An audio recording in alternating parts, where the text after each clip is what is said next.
Halo semuanya, Assalamualaikum warahmatullahi wabarakatuh. Perkenalkan, saya Ihwal Faiz, mahasiswa Prodi Agribisnis, jurusan Agribisnis, Fakultas Pertanian, Universitas Maliko Saleh, dengan NIM 2203200019. Saat ini saya ingin menjelaskan terkait dengan satu materi di mana sebagai pemenuhan tugas mata kuliah saya pada mata kuliah agribisnis perkebunan, di mana saya akan menjelaskan materi yang terkait dengan TBM pada buah kelapa sawit atau tanaman belum menghasilkan pada buah kelapa sawit, di mana di sini saya akan menjelaskan terkait materi tersebut sehingga diharapkan teman-teman dapat menyimak video saya dengan baik agar mendapat suatu ilmu untuk diri saya sendiri dan untuk teman-teman semua. Dimana yang saya akan jelaskan pada TBM ini adalah persiapan sebelum pemindahan bibit, gitu ya. Satu, yang pertama yang harus diperhatikan persiapan dalam pemindahan bibit itu, yang pertama itu bibit yang siap dipindahkan. Jadi kita sudah harus tahu bibit mana yang siap dipindahkan setelah melewati yang namanya tahap nursery tadi gitu. Nah, dimana umur bibit yang siap dipindahkan itu ialah umumnya berumur 10 sampai dengan hingga 14 bulan. Berarti umur 10 bulan sampai dengan umur 1 tahun 2 bulan. Pada usia ini, bibit telah tumbuh dengan baik dan siap menghadapi kondisi di lapangan, gitu ya. Gimana selain umur, juga kita harus perhatikan tinggi dari si bibit ini, dimana bibit harus memiliki tinggi antara 80 sampai 100 cm dengan minimal 15 sampai 20 helai daun yang terbuka sempurna. Itu merupakan tinggi dari si bibit yang siap untuk dipindahkan ke tahap TBM, gitu ya. Oke, selanjutnya kita lihat juga kondisi dari batang dan akar, dimana batang bibit harus kokoh dan sehat dan dengan akar yang kuat dan tidak terbelit di polybag. Jadi diharapkan bibit yang sudah siap dipindahkan itu akarnya tidak terbelit di polybag. Bibit dengan akar yang terlalu panjang atau terbelit akan sulit berkembang setelah dipindahkan ke lapangan, gitu ya. Pastikan akar tersebar baik di dalam polybag. Jadi pastikan bibit tersebut akarnya tuh menyebar yang baik di dalam polybag, gitu ya. Nah, selanjutnya bibit kelapa sawit dengan akar yang terlalu panjang atau terbelit di polybag dapat mengalami beberapa masalah serius setelah dipindahkan ke lapangan. Berikut adalah beberapa akibatnya. Jadi ada beberapa akibatnya. Jadi berikut adalah akibat itu. Apa yang terjadi ketika akar terlalu panjang dan terbelit di dalam polybag? Itu yang pertama adalah pertumbuhan si bibit itu akan terhambat. Yang kedua, akar yang terbelit di polybag tidak berkembang dengan baik setelah ditanam di lapangan. akar yang terlipat atau melingkar tidak bisa menyebar secara optimal di dalam tanah, sehingga kemampuan tanaman untuk menyerap air dan nutrisi itu dari tanah akan terganggu. Nah, karena nutrisi tadi terganggu dan airnya yang diserap itu tidak maksimal, maka ini akan berakibatkan kepada terhambatnya pertumbuhan dan jadinya tanaman buah kelapa sawit itu akan kerdil gitu. Jadi pertumbuhannya tidak maksimal, maka buah kelapa sawitnya akan kerdil gitu. Nah, selanjutnya itu akibatnya adalah kita memerlukan akar yang sehat, di mana akar yang sehat itu berfungsi untuk menyerap air yang cukup dan nutrisi dari dalam tanah. Jadi ya sangat diperlukan gitu akar yang sehat.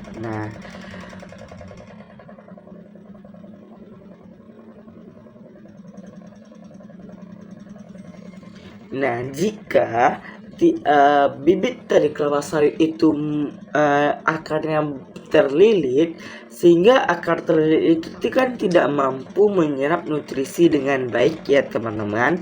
Jadi sehingga itu akan menjadi karena akarnya terbelit, ruang untuk penyerapan itu menjadi terbatas, sehingga itu tadi penyerapan pada nutrisi dan air kurang maksimal, sehingga dapat menyebabkan akibatnya tanaman akan mengalami kekurangan nutrisi ya. Jadi karena tidak maksimal tadi menyerap nutrisi dan air, maka akar tersebut menjadi kekurangan nutrisi gitu, atau tumbuhan tersebut menjadi kekurangan nutrisi.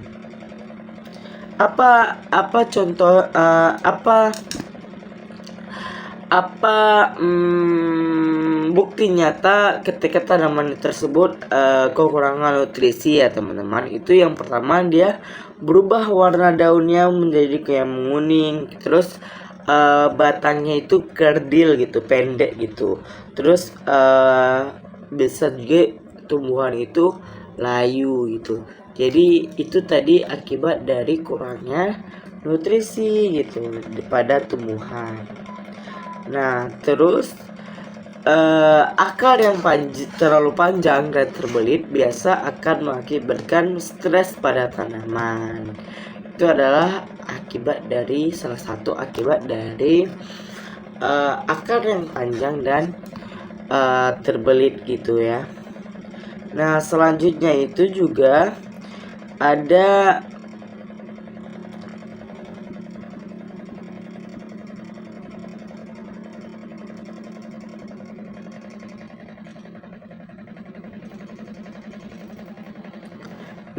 selanjutnya itu juga akar yang terbelit di dalam akar yang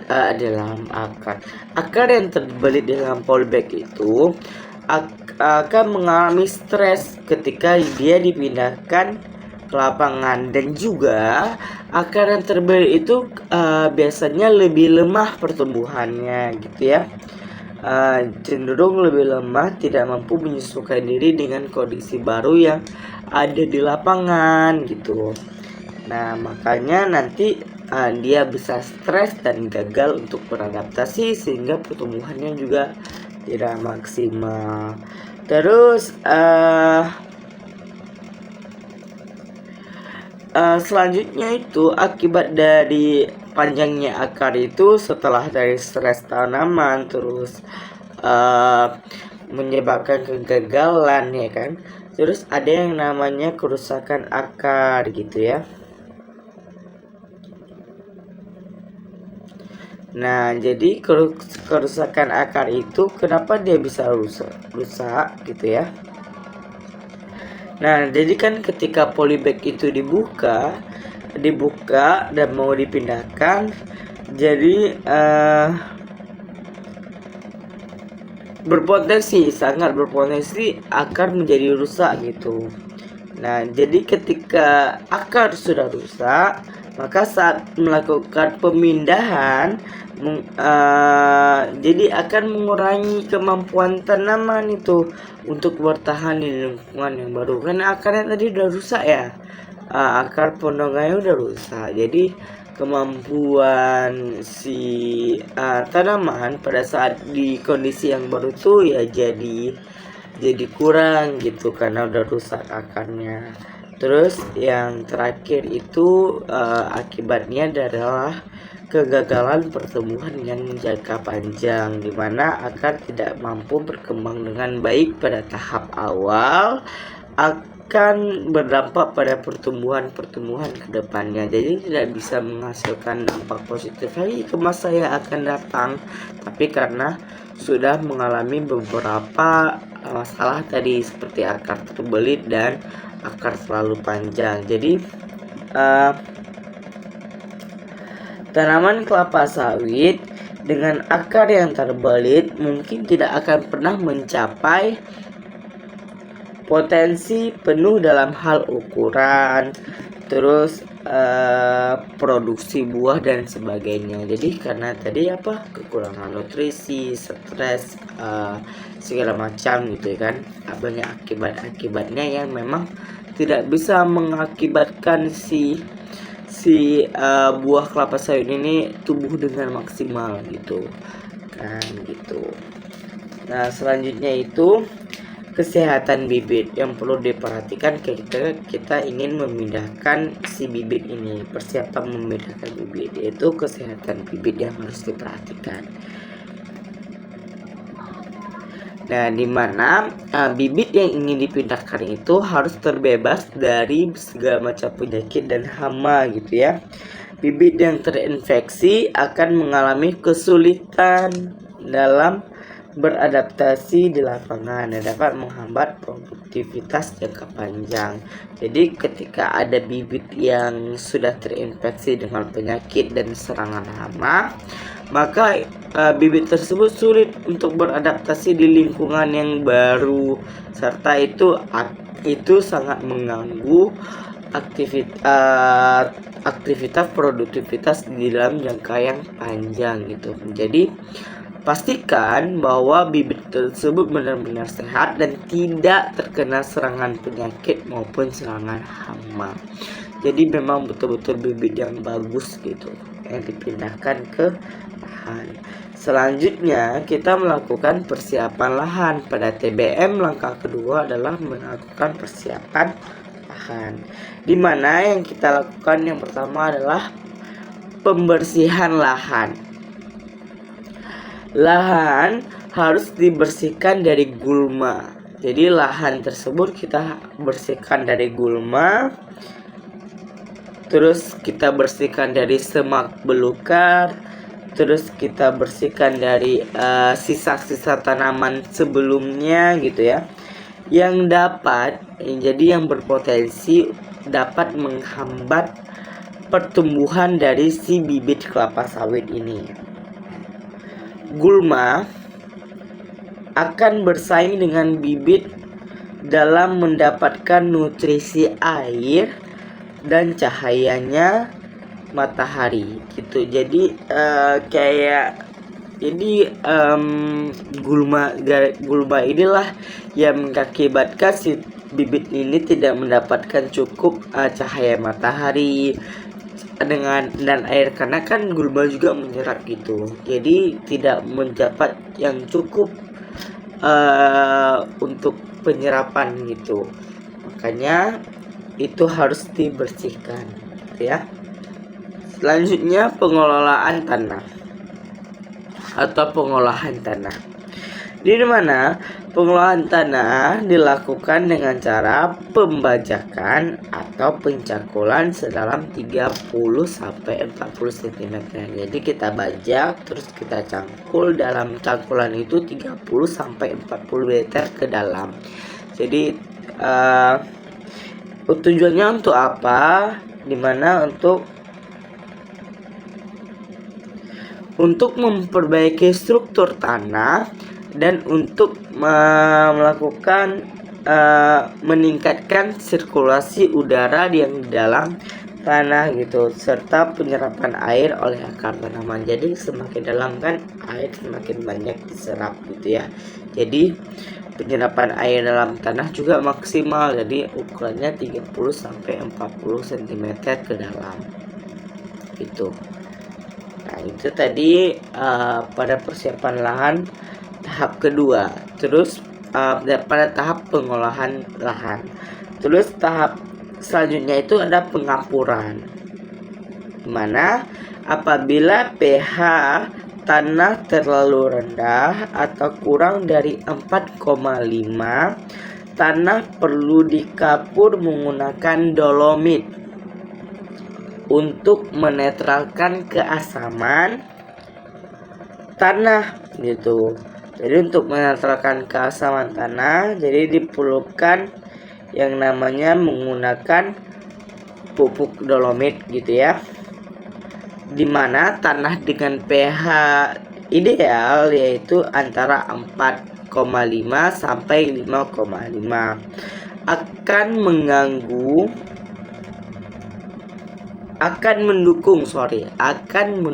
pertumbuhan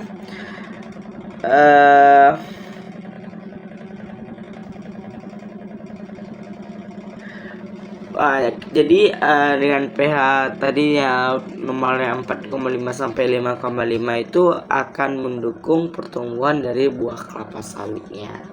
Jadi akan mendukung pertumbuhan gitu ya. Tuh. Nah, selanjutnya itu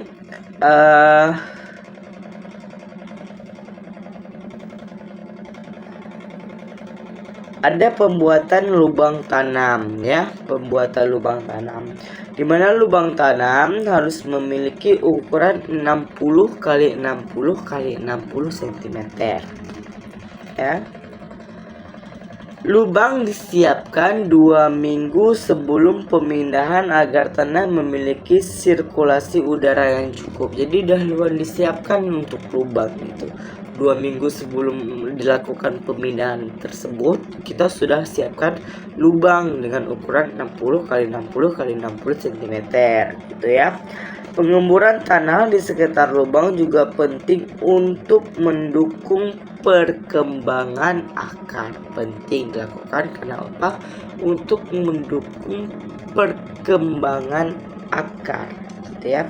Terus yang harus kita perhatikan dalam persiapan lahan adalah jarak tanam, dimana jarak tanam direkomendasikan adalah 8 meter antara tanam satu dengan tanam yang lainnya gitu, dengan pola segitiga sama sisi, sama seperti pada tahap nursery. Jarak ini akan memastikan setiap pohon memiliki ruang yang cukup untuk tumbuh tanpa bersaing untuk mendapatkan cahaya,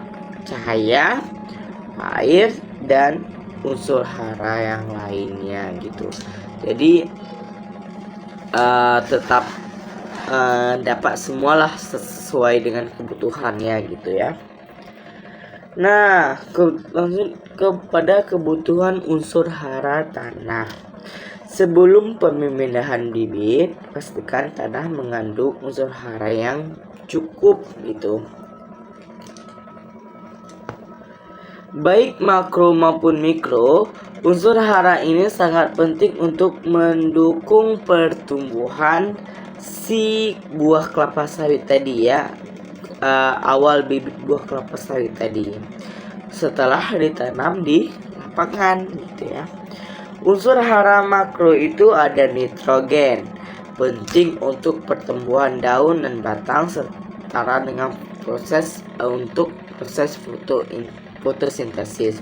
Terus ada fosfor, mendukung perkembangan akar dan metabolisme energi. Terus ada kalium atau K ya, meningkatkan ketahanan tanaman terhadap kekeringan dan penyakit serta membantu pengaturan air dalam tanaman. Terus ada magnesium, TMG, berperan penting dalam pembentukan klorofil untuk fotosintesis. Ada kalsium, ada Ca ya, memperkuat dinding sel dan mengatur pembelahan sel. Unsur hara dari mikro ada besi, ada Fe ya, mendukung pembentukan klorofil dan proses respirasi tanaman.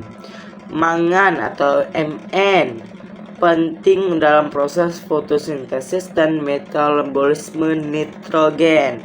Terus ada Zn atau Zn membantu sintesis hormon yang mendukung pertumbuhan tanaman. Itu tadi adalah unsur hara makro dan mikro yang harus kita praktikkan pada saat ingin memindahkan bibit ke tanah di lapangan itu. Jadi tanah-tanah tersebut harus memiliki beberapa struktur tersebut. Nah, setelah itu masuk ke tahap selanjutnya, itu tahap pemindahan bibit. Yang pertama kita lakukan adalah pengangkutan bibit. Sebelum pengangkutan, bibit disiram untuk menjaga kelembaban tanah di dalam polybag. Hal ini penting untuk mengurangi stres pada tanaman selama pengangkutannya, gitu ya. Metode pengangkutan, bibit diangkut menggunakan kendaraan tertutup atau terlindung dari sinar matahari langsung untuk mencegah stres panas. Pastikan bibit disusun secara vertikal dan polybag tidak sobek selama pengangkutan. Selanjutnya itu ada penyiraman sementara. Apabila bibit tidak langsung ditanam, letakkan bibit di tempat yang teduh dan terlindung dari angin untuk menghindari kerusakan yang lebih lanjut. Terus ada penanaman di lapangan, di mana pembukaan polybag ya. Polybag harus dirobek dengan hati-hati agar tidak merusak akar. Pemotongan dilakukan di bagian bawah dan samping polybag sehingga akar dapat ditarik keluar dengan aman, gitu ya. Terus ada penempatan bibit gitu.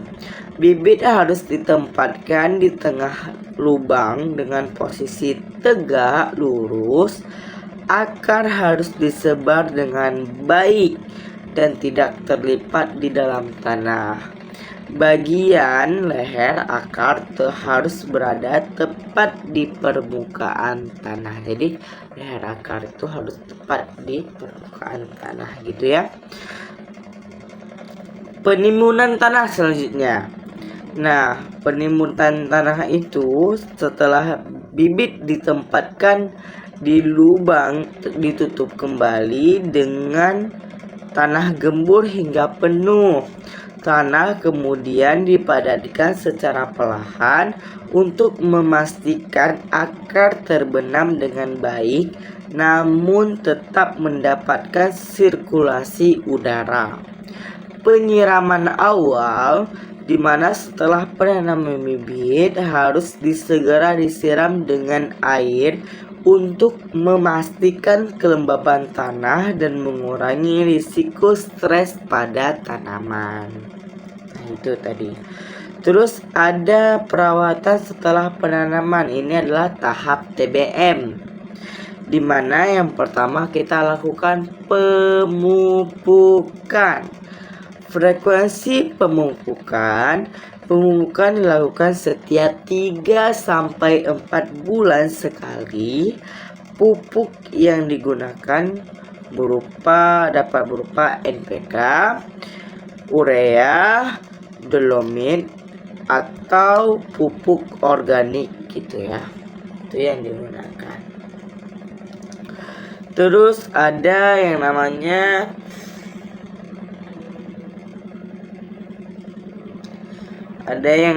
itu soalnya itu ada yang namanya dosis pemupukan, di mana Pada tahun pertama TBM, dosis pemupukan lebih rendah dan meningkat seiring pertambahan usia tanaman gitu. Pemupukan awal difokuskan pada nitrogen dan fosfor untuk mendukung pertumbuhan daun dan akar. Pada tahun pertama TBM, fokus pemupukan adalah untuk mendukung pertumbuhan awal bibit gitu, khususnya pertumbuhan akar dan daun. Dosis pemupukan pada tahun pertama relatif lebih rendah dibandingkan tahun-tahun berikutnya karena bibit masih dalam tahap adaptasi dan pertumbuhan awal. Frekuensi pemupukan dilakukan setiap 3 bulan sekali ini pada tahun pertama ya, atau 4 kali dalam setahun. Dosis pemupukan pada tahun pertama itu berikut adalah dosis pemupukan yang direkomendasikan untuk setiap kali pemupukan pada TBM 1 atau tahun pertama. Itu NPK 15/15/15 yaitu sama dengan 300 gram per pohon. Urea atau nitrogennya itu 150 gram per pohon. Terus ada dolomit atau magnesium itu ada 100 gram per pohon. Terus ada pupuk organik 2-5 kg per pohon atau bisa berupa kompos atau pupuk kandang tergantung kebutuhan dan kondisi dari tanahnya ya. Terus interval waktu pemupukan pertama setelah bibit dipindahkan ke lapangan sekitar 1 bulan setelah penanaman. Pemupukan kedua 3 bulan setelah pemupukan pertama. Pemupukan ketiga itu 6 bulan setelah pemupukan pertama. Terus pemupukan keempat 9 bulan setelah pemupukan pertama. Jadi 3 bulan sekali ya. Nah, selanjutnya itu tahun kedua TBM ya.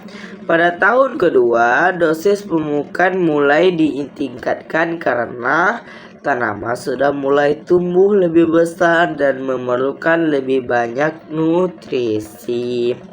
Fokus pemupukan tahap pada nitrogen dan fosfor untuk mendukung pertumbuhan daun dan akar.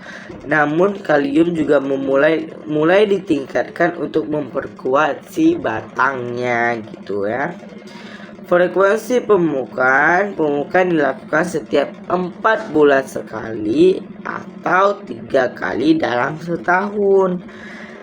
Di mana dosis pemupukan itu antara di NPK 15/15/15 sama dengan itu 400 gram per pohon, urea atau nitrogen 200 gram per pohon, terus dolomit atau magnesium itu 150 gram per pohon, terus ada kalium atau KCl-nya itu 100 gram per pohon, terus ada yang namanya pupuk organik 5-8 kg per pohon tergantung dengan kondisi tanah juga. Dimana interval waktu pemupukan itu adalah pemupukan pertama 12 bulan setelah pemindahan bibit ke lapangan. Terus selanjutnya adalah pemupukan kedua 16 bulan setelah pembibitan bibit, dan pemupukan ketiga 20 bulan setelah pemindahan bibit. Kan tadi 4 bulan sekali ya. Nah, terus ada TBM ke tahun ketiga ya, tahun ketiga TBM. Pada tahun ketiga, dosis pemupukan kembali ditingkatkan karena tanaman mulai mendekati fase tanaman menghasilkan atau TM. Fokus utama pemupukan pada tahun ini adalah untuk memperkuat batang dan akar serta memastikan tanaman siap untuk mulai berbuah. di mana frekuensi pemupukan dilakukan setiap 4 bulan sekali atau 3 kali dalam setahun, di mana dosis pemupukan itu masih sama, yaitu NPK 15/15 atau sama dengan 500 gram per pohon. Terus ada urea atau nitrogen itu 250 gram per pohon. Terus ada dolomit itu magnesium ada 200 gram per pohon. Terus ada kalium, ada KCl-nya itu 150 gram per pohon. Terus ada pupuk organik 8 sampai 10 kg per pohon atau tergantung dengan kondisi tanah. Di mana interval waktu pemupukan pertama pada pada bulan 24 bulan setelah pemindahan bibit ke lapangan. Terus pemupukan kedua 28 bulan setelah pemindahan bibit. Terus pemupukan yang ketiga adalah 32 bulan setelah pemindahan bibit. 32 bulan itu berarti 2 tahun 8 bulan ya. Lama juga berarti. Pola tambahan untuk pemupukan, di mana nitrogen penting untuk membentukkan daun dan batang. Nitrogen diberikan lebih banyak pada fase awal tahun pertama untuk mendukung pertumbuhan vegetatif. Fosfor dibutuhkan untuk perkembangan akar yang sehat kan. Jadi fosfor penting untuk sejak awal penanaman. Terus ada kalium, ada K, meningkatkan ketahanan terhadap kekeringan dan serangan penyakit gitu ya. Itu selanjutnya gitu, itu sangat banyak gitu ya. Terus ada selanjutnya adalah pengendalian gulma.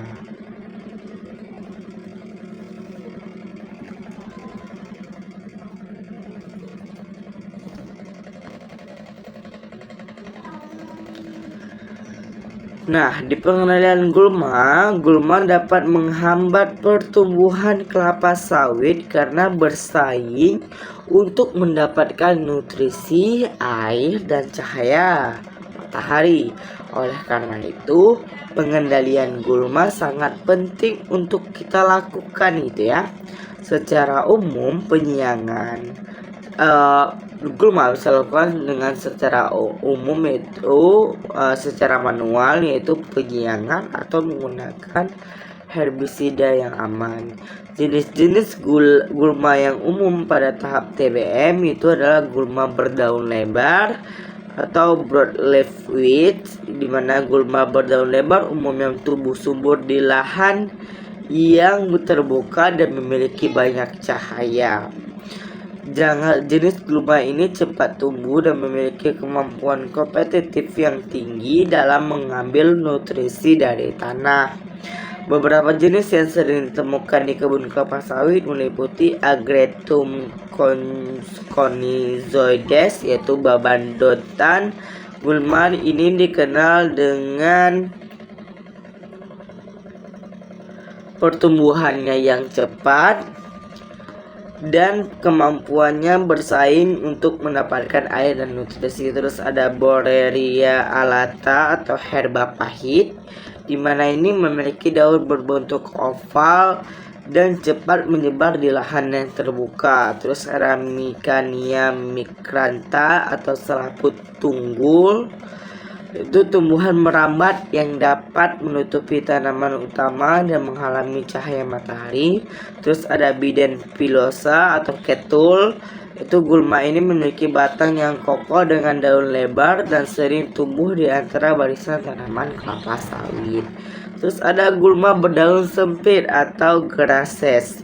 Gulma berdaun sempit biasanya terdiri dari spesies rumput-rumputan yang tumbuh dengan cepat dan memiliki sistem perakaran yang kuat. Mereka sangat kompetitif dalam hal pengambilan air dan nutrisi. Jenis-jenis gulma berdaun sempit yang sering ditemukan adalah Imperata cylindrica atau alang-alang, salah satu gulma paling berbahaya yang sering tumbuh di lahan kelapa sawit. alang-alang memiliki sistem perakaran yang dalam dan menyebar luas gitu ya. Terus ada Cynodon dactylon atau rumput teki. Gulma berakar kuat dan menjalar, tumbuh cepat dan sulit dihilangkan. Terus ada Leucine indica atau rumput berulang. Gulma ini tumbuh dengan cepat di lahan terbuka dan kering, serta mampu bertahan di berbagai kondisi lingkungan. Nah, selanjutnya itu ada gulma tipe pakis atau ferns. Gulma jenis pakis tumbuh di lahan yang lembab dan teduh. Mereka biasanya tumbuh di bawah naungan kelapa sawit atau di daerah yang cenderung basah. Jenis-jenis gulma pakis yang umum ditemukan di kebun kelapa sawit antara lain Nephrolepis biserata atau pakis paku, di mana gulma ini tumbuh di area yang lembab dan dapat menyebar luas jika tidak dikendalikan. Dan ada Stenocalena palustris, pakis merambat yang sering ditemukan di daerah yang tergenang air atau tanah yang lembab. Terus ada gulma tipe teki-tekian atau setges gitu ya. Gulma teki-tekian memiliki daun yang kaku dan tajam serta akar yang kuat. Mereka dapat tumbuh di berbagai jenis tanah, terutama di lahan basah atau tergenang gitu.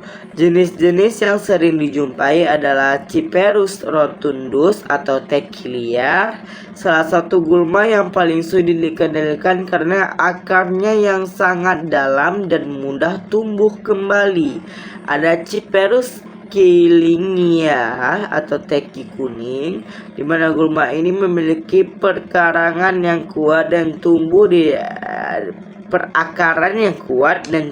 area yang memiliki drainase yang buruk gitu.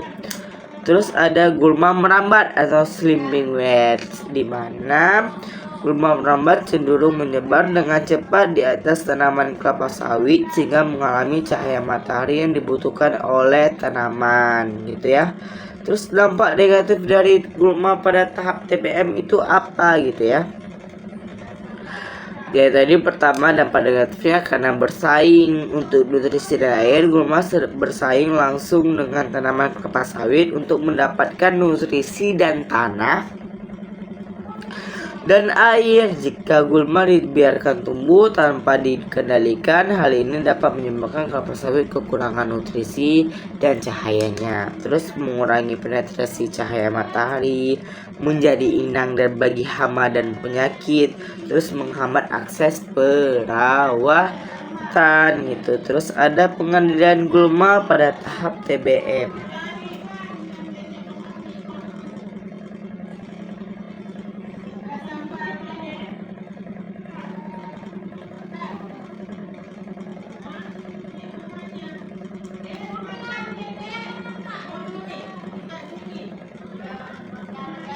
Terus di mana pengendalian gulma sangat penting pada tahap TBM untuk memastikan pertumbuhan tanaman kelapa sawit tidak terganggu ya.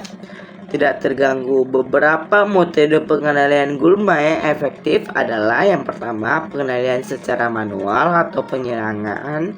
Penyiangan dilakukan secara manual dengan metode yang umum dilakukan, terutama untuk gulma yang tumbuh di sekitar pangkal tanaman. Proses ini dilakukan dengan mencabut gulma menggunakan tangan atau alat sederhana. Penyiangan manual efektif untuk gulma berdaun lebar dan setges, namun memerlukan tenaga kerja yang lebih banyak dan waktu yang lama. Terus penggunaan herbisida, terus herbisida pratumbuh, herbisida pasca tumbuh. Terus ada pengendalian dengan mulsa juga bisa. Penggunaan mulsa organik seperti pelepah kelapa sawit atau daun-daun yang jatuh dapat membantu menekan pertumbuhan si gulma tadi ya. Mulsa menjaga kelembapan tanah, mengurangi erosi dan menekan pertumbuhan gulma di sekitar tanaman itu adalah fungsi futsal. Udah kita jelaskan ya di penjelasan yang namanya tahap nursery kemarin. Terus ada pengendalian secara biologis gitu ya. Itu bisa dilakukan pada saat pengendalian si gulma tadi. Terus ada pengairan. Selama masa TBM, kelapa sawit membutuhkan pasokan air yang cukup, terutama pada musim kemarau. Jika lahan memiliki keterbatasan air, irigasi tambahan atau penyiraman manual bisa kita lakukan. Itu solusinya ya. Tanaman muda sangat rentan terhadap kekeringan sehingga perawatan pengairan harus diperhatikan gitu ya. Terus ada pemangkasan daun. Daun-daun yang kering, rusak atau terkena penyakit harus dipangkas secara berkala. Pemangkasan membantu meningkatkan sirkulasi udara dan penetrasi yang penting untuk pertumbuhan tanaman dan mencegah keseimbangan berlebih yang dapat memicu penyakit gitu ya. Terus ada pengendalian hama dan penyakit ya. Jenis-jenis hama pada TBM itu ada ulat pemakan daun, ada kumbang tanduk, terus ada rayap, terus ada tikus, terus ada belalang, terus ada itu tadi hama. Terus ada jenis-jenis penyakit, di mana jenis penyakit yang pertama itu adalah busuk pangkal batang atau Ganoderma boninense. Terus ada penyakit akar merah, Rhizopus microporus. Terus ada penyakit bercak daun, Cherospora sp. Terus ada penyakit akar putih, itu adalah Rhizopus ilgonosus itu. Terus ada yang terakhir itu monitoring dan evaluasi, di mana tahap inilah tahap terakhir pada TBM, yaitu pemantauan kesehatan tanaman. Tanaman harus dipantau secara berkala untuk memantau tinggi, jumlah daun, dan kesehatan batang. Bibit yang tidak menunjukkan pertumbuhan signifikan dalam beberapa bulan harus segera diganti atau replanting.